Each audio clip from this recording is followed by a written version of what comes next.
In this quick video, I'll show you how to replace the internal battery in your Chevy Impala key fob. Some of you out there might have a device that looks similar to this, but it has 4 buttons and there's like a little red panic button right here. I have the 3-button version, but they're just different versions of the same device as long as it's this kind of rounded one with this little indentation there for the Impala. You can follow along with me here, and I promise we'll get a new battery in your device in under 5 minutes. The only things you'll need to get it done are a coin and one CR2032 battery. If you don't know where to get one of those batteries, you can go check out the link in the description. That link will take you over to Amazon where you can get this particular battery for just a few dollars. First step here is just to look on the bottom right side of the device, right next to where the keyring attaches. You can see there's a large opening right along the seam.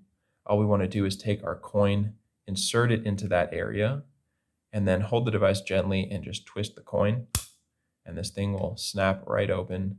You can now pull it apart, set this side down for now, and now we have access to the battery. You can just, if you have longer nails, you can actually just reach under the battery and pop this thing right out.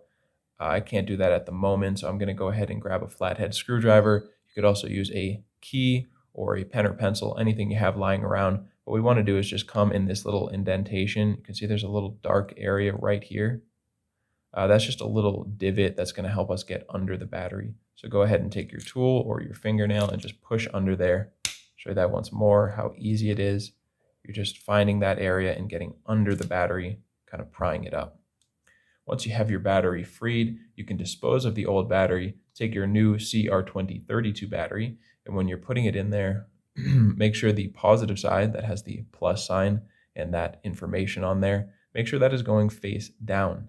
So you want to line it up, face down, snap it into place, and now all we need to do is just put these two halves back together. So you can just, again, line it all up, snap it back together, and you are finished.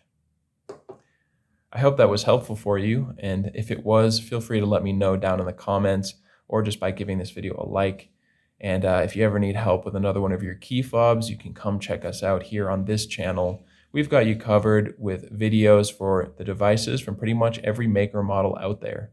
And you can also get that information and more over at our website, fobbattery.com.